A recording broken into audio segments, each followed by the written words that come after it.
आप चाहते हो कि वो आपको चेज करें, आपके पीछे आएं और आपके अंदर भरपूर इंटरेस्ट शो करें, तो सबसे पहला आपको काम जो करना है वो ये करना है कि उन्हें चेज करना बिल्कुल ही बंद कर दो।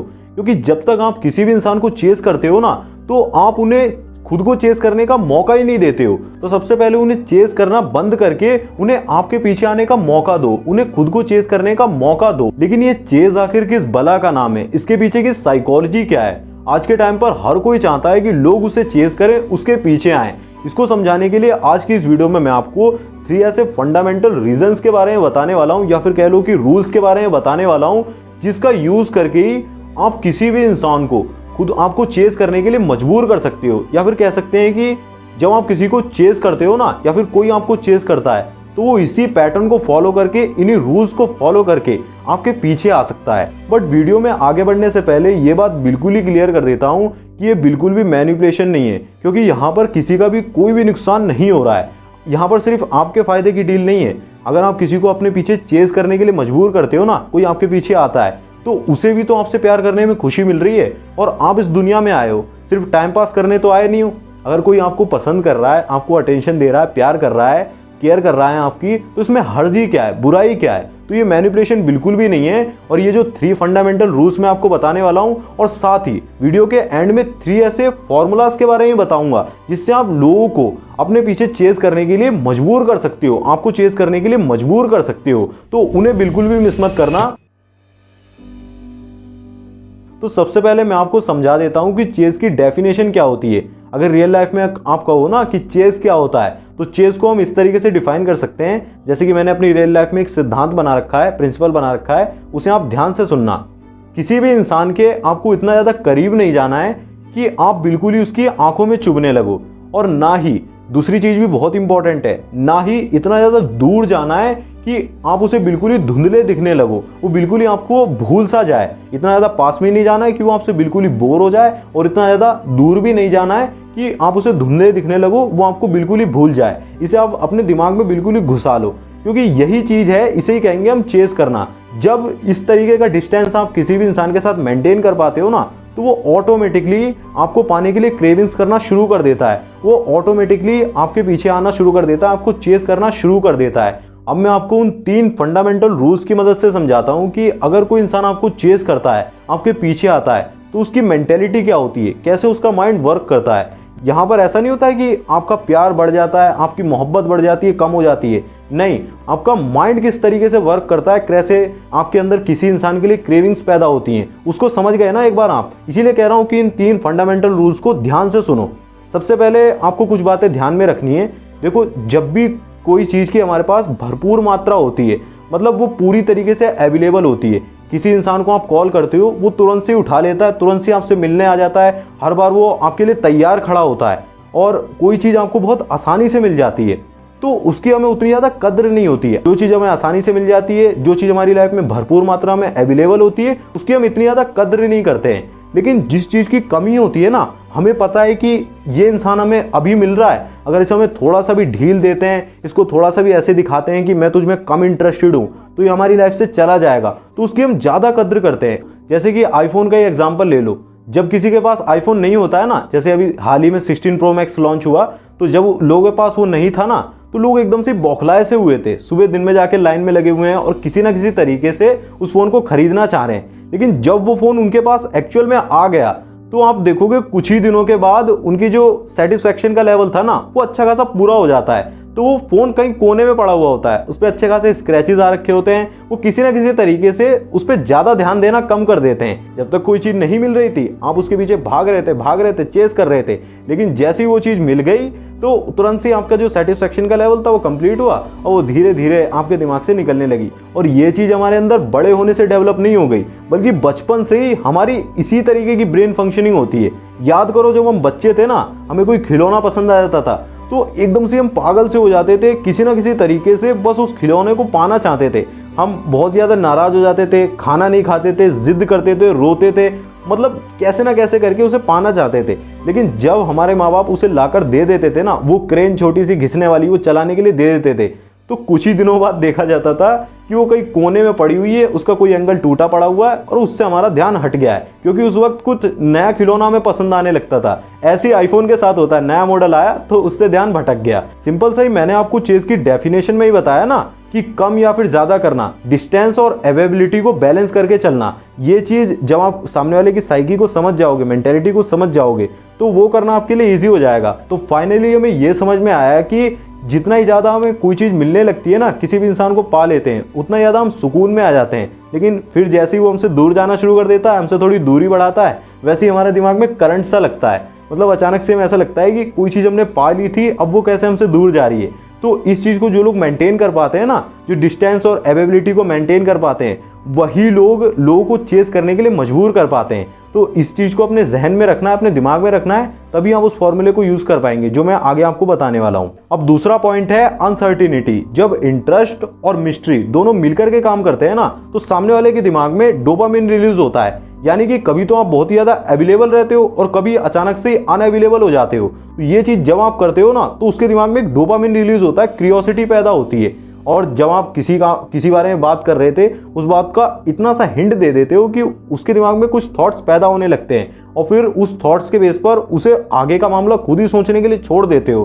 तो मिस्ट्री क्रिएट होती है, और जहां पर मिस्ट्री और इंटरेस्ट दोनों ही चीज होती है, वहां पर डोपामिन जरूर से रिलीज होता है। और अगर डोपामिन रिलीज हो रहा है तो ऑटोमेटिकली हमारा दिमाग उसी काम को ज्यादा करना चाहता है, उसी सिचुएशन को और ज्यादा समझना चाहता है कि क्या हो रहा है, किस वजह से हमारे दिमाग में क्यूरियोसिटी पैदा हो रही है, डोपामिन रिलीज हो रहा है। मिस्ट्री तो क्रिएट होगी, और वो जितना ज़्यादा हो सकेगा आपके पीछे आएगा, आपके बारे में और भी ज़्यादा जानना चाहेगा। तो यही दूसरा अनसर्टेनिटी का रूल है। अब तीसरा रूल होगा सामने वाले पर्सन की सेल्फ इन्वेस्टमेंट।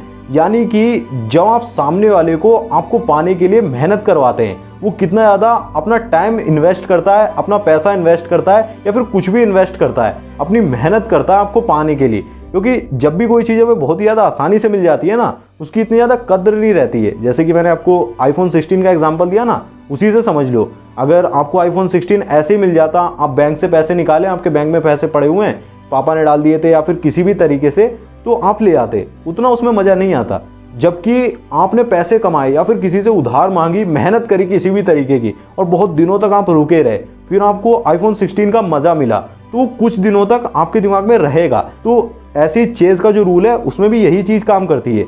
जितना ज़्यादा आप सामने वाले से मेहनत करवाते हैं आपको पाने के लिए, वो जितना ज़्यादा परिश्रम करता है, मतलब आप तक पहुंचने के लिए जितने ज़्यादा एफर्ट्स डालने पड़े, वही मैटर करता है कि वो कितनी जल्दी आपको भूलने वाला है, कितने दिनों तक आपको याद रखने वाला है। समझ लो कि किसी इंसान ने आपको पहला मैसेज करा, आपने तुरंत से रिप्लाई कर दिया और घंटों घंटों उससे बात करना शुरू कर दिया, तो वो उतनी जल्दी आपको भूल भी जाएगा। बट वहीं पर अगर किसी ने आपको मैसेज करा, आपने पहले तो रिप्लाई कर दिया, लेकिन धीरे धीरे आपने उससे डिस्टेंस मेंटेन करके रखा, कुछ दिनों तक फिर बात नहीं करी, फिर बात करी। सिंपल सा इस चीज को समझो ना, जब आप किसी इंसान को उस प्लेटफॉर्म तक लेकर आते हैं, मतलब उस सिचुएशन तक ले आते हैं कि वो आपको पाने के लिए बहुत ही ज्यादा मेहनत करने के लिए भी तैयार होता है। ऐसा नहीं कि और लोगों की तरह बस आई कांटेक्ट करने से आप पिघल गए, आप फंस गए और आप उससे पूरी तरीके से लट्टू हो गए। ऐसा नहीं है। आज के टाइम पर ज़्यादातर लोग क्या करेंगे, उसने खांस तक दिया, उसका रुमाल चूमने के लिए ले लेंगे। ये हरकत बिल्कुल भी नहीं करनी है, सिम वाली हरकतें नहीं करनी है, बल्कि थोड़ा सा डिस्टेंस मेंटेन करके रखो, तभी अवेलेबिलिटी और डिस्टेंस का गेम खेलो, तभी जाकर आप उसे चेस करने के लिए मजबूर कर पाओगे।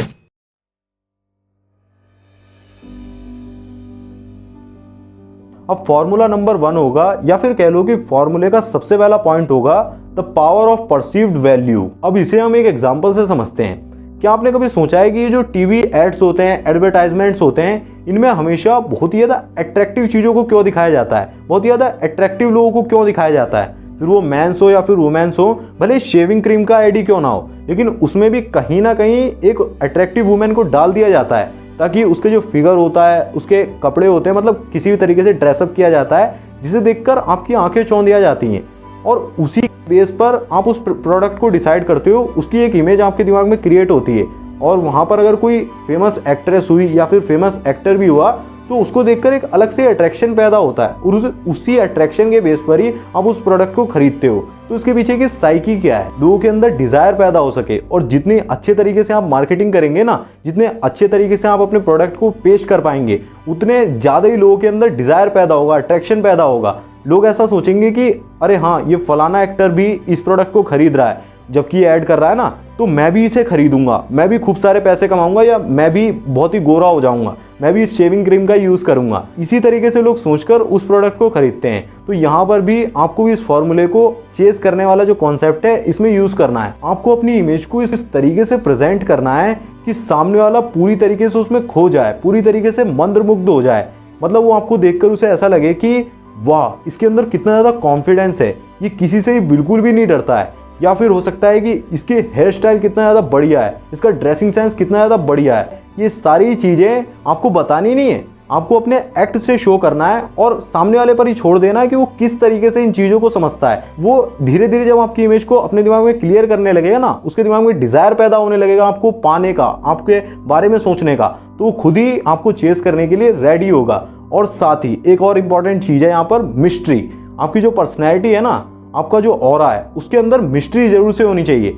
मिस्ट्री क्रिएट करने के लिए काफ़ी बार सवाल आता है कमेंट में भी कि मिस्ट्री कैसे बनाएं। मिस्ट्री क्रिएट करने के लिए आप हमेशा ही किसी भी टॉपिक पर, किसी भी चीज़ के बारे में, किसी इवेंट के बारे में कभी भी पूरा मत बताओ। अगर आप कुछ शेयर करना चाह रहे हो, थोड़ा बहुत उसके बारे में बता दो ऊपर ऊपर से कि हाँ मैं उस जगह घूमने गया था, या फिर मेरे साथ एक बार ऐसा हुआ था, कुछ कुछ ऊपर से बता दो। लेकिन कभी भी किसी भी कॉन्सेप्ट को बिल्कुल ही क्लियर मत कर दो कि मैं कैसा हूँ उसे पता लग जाए, ऐसा नहीं, बल्कि थोड़ी थोड़ी ऊपर से चीज़ें बताओ, बाकी का उसे खुद ही सोचने के लिए छोड़ दो। वहीं पर मिस्ट्री क्रिएट होगी, वहीं पर वो आप में इंटरेस्ट लेना शुरू करेंगे, आपके बारे में ज़्यादा से ज़्यादा जानना शुरू करेंगे। जैसे कि एक एग्जांपल से समझ लो, अगर कोई कंट्रोवर्सी हो रही है, उसके अंदर दो पार्टी हैं, आपने एक पार्टी को बोल दिया कि मैं इस पार्टी को सपोर्ट करता हूँ, लेकिन ये नहीं बताना है कि क्यों सपोर्ट करता हूँ, अपना पॉइंट ऑफ व्यू तो शेयर कर दिया।